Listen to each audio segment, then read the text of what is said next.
बहुत बहुत धन्यवाद। आदरणीय आचार्य जी और मंच पर बैठे पुरोहित जी, आचार्य पंडित रामस्वरूप जी शास्त्री जिनका मैं शिष्य हूँ, और अन्य मातृशक्ति एवं अन्य बाहर से पधारे हुए भद्र पुरुषों, उपदेश व्याख्यान और व्याख्याएं आपने बहुत लंबे समय तक सुनी है। मैं ज़्यादा समय नहीं लेता हुआ 2-4 बातों की चर्चा करूंगा। सबसे पहली बात तो ये है कि आपने इस पार्क का जो नाम रखा है, ये एक ईश्वरीय व्यवस्था है। इस दुनिया में कहते हैं कि 84 लाख योनियां हैं, उनका नाम ईश्वर अपनी तरफ से नहीं रखता। संसार में आने के बाद ही गुण कर्म स्वभाव के अनुसार विद्वान लोग अथवा वैज्ञानिक लोग उनका नामकरण करते हैं। और वेद जो है वो हमें ये सिखाता है कि वेद एक विज्ञान का विषय है, धर्म की पुस्तक नहीं है। और विज्ञान कैसा है? विज्ञान यज्ञ जैसा है, हवन जैसा है। और यज्ञ कैसा है कि जैसा करता है वैसा फल देता है, जैसा व्यवहार करता है वैसा सुख मिलता है। इसलिए नामकरण भी जो है ना वो ऐसा हो जो कि गुण कर्म स्वभाव के अनुसार हमें प्रेरित करे।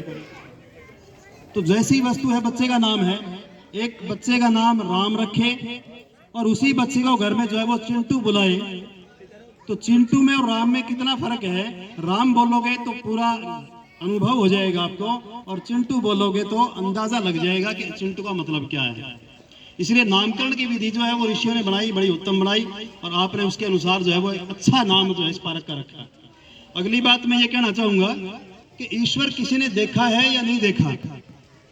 ऋषि दयानंद ने कहा है कि आस्तिक वो नहीं है जो ईश्वर को मानता हो, बल्कि आस्तिक वो है जो वेद को मानता हो। और जिसने वेद को मान लिया, वेद एक विज्ञान की पुस्तक है, विज्ञान के द्वारा हर सत्य और असत्य को जाना जा सकता है, वो ग्रंथ वेद है। और वेद क्या कहेगा? ईश्वर का रास्ता बताएगा। जिसने वेद नहीं पढ़ा, वेद का अनुभव नहीं किया, वो ईश्वर को पा ही नहीं सकता। इसलिए वेद की चर्चा करनी बड़ी जरूरी है, क्योंकि वो वैज्ञानिक पेशा है। एक उदाहरण के तौर पर मैं जरूर बताऊंगा कि आपके पड़ोस में गांव चौधरीवास है। चौधरीवास में हनुमान जी का एक मंदिर बना हुआ है। अब हनुमान जी को वानर कहते हैं। वानर इसलिए कहते हैं कि वने रमति इति वानरः, जंगल में रह करके जो निवास करते हैं, जिनको हम जंगली कह सकते हैं, आदिवासी कह सकते हैं। और आदिवासी इसलिए थे वो क्योंकि वो जंगल में उनका रिसर्च सेंटर था, वहाँ प्रयोग करते थे और वहाँ आविष्कार करते थे, इसलिए वो वन में रहते थे। अब उस मंदिर में आप जाइए, उस मंदिर के सामने पंचमुखी बालाजी लिखा हुआ है और उसके 5 नाम दिए हुए हैं और 5 चित्र बनाए हुए हैं। और इस चित्र में एक का मुख जो है वो शुअर का है, एक गधे का है, एक घोड़े का है, एक बंदर का है और एक शेर का है। नीचे लिखा हुआ है पंचमुखी बालाजी। अब विज्ञान ये कहता है, वेद ये कहता है, क्या हनुमान जो है वो बंदर था, सुअर था, या गधा था, या शेर था, अथवा वानर था? तो वेद ये सिखाता है गुण कर्म स्वभाव देखिए आप उसका। अब देखिए, जंगल में रहने वाला था, दाढ़ी रख ली, दाढ़ी तो मैंने भी रख रखी है, तो मुझे यहाँ पर फिर बोलने के लिए क्यों बुलाया? मैं कोई बंदर थोड़ा ही हूँ। तो वेद कहता है कि वास्तविकता को जानिए।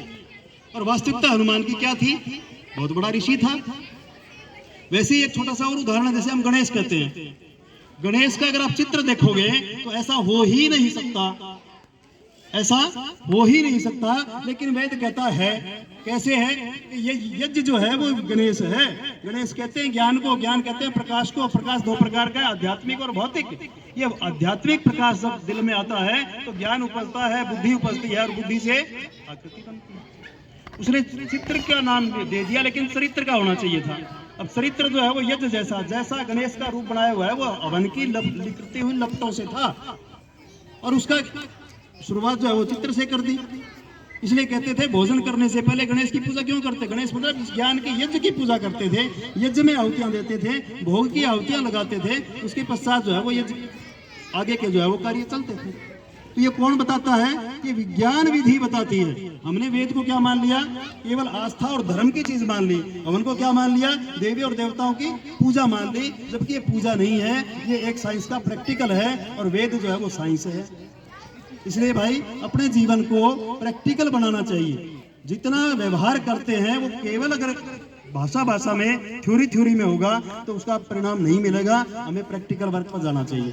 अगली बात मैं ये कहूँ, जैसे प्रैक्टिकल की बात आएगी, आप ये देखो कि हम इतना उपदेश करते हैं, अच्छे से अच्छा करते हैं, लेकिन उसके ऊपर अमल नहीं होता। दूसरी तरफ आप देखिए, जो कहते हैं कि हमारा धर्म गाय को काटना है, और वो इतने जिद्दी है कि उस धर्म को ही पालना करने के लिए उसको काटते हैं। हम सब कहते हैं कि गलत है, फिर भी काटते हैं। बकरे को काटते हैं, हत्या करते हैं, लेकिन फिर भी करते हैं, क्योंकि जिद है, क्योंकि एक धारणा है कि हमने जो बता दिया वो हम करेंगे। और हम क्या हैं, बताया अच्छा है, मान लिया गलत है। चाहे वो हवन हो, चाहे देवी देवता हो, चाहे महापुरुष हो, चाहे कुछ भी हो। इसलिए वेद कहता है, वेद की चर्चाएं, वेद के माध्यम से यज्ञ, वेद के माध्यम से चर्चाएं, वैज्ञानिक विधि से, साइंटिफिक रूप से हर बात बच्चों तक पहुंचनी चाहिए। पहुंचेगी तभी तो वो बच्चे जान पाएंगे कि हमारा वास्तविक धर्म क्या है। भाषणों से नहीं, बल्कि एक व्यवहार जब तक चलता है तब बात जो है वो आगे बढ़ती है। ज्यादा न लेता हुआ बहुत बहुत धन्यवाद, और एक बार पुनः सभी को नमस्ते, धन्यवाद।